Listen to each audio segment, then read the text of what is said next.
Assalomu alaykum azizlarim. Bizda bugun syomka boshlandi. Zo'r kontent chiqadi. Xudo xolisa ko'ringlar.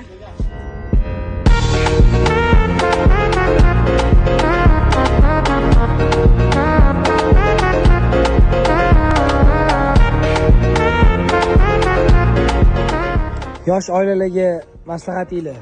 Yosh oila urushmasdan, talashmasdan yaxshi yashaylik. Bolalarda ayb bo'lyaptimi, urushishlarda qizlardami? Ikkitasida ham. Bittasida ko'proq bo'ladi-ku. Qizlarda-da, qizlar tilini tiymagandan keyin bolalar tashab ketyapti. Bola nima deysiz? Endi chidash kerak. Keyingisida yaxshi bo'lmaydi. Birinchi yaxshi, keyingisida yaxshi bo'lmaydi. Siz ikkinchi turmushingizmi? Ha, yoshroqman bilyapti. Qarasam, uchastkalar bor ekan. Sizlar aka-ukamsizmi? O'to'g'ri. Kim oti? Qani? Nega siz ko'proq otga yaxshisiz? Unda aytganimni qilasan bugundan. Ha.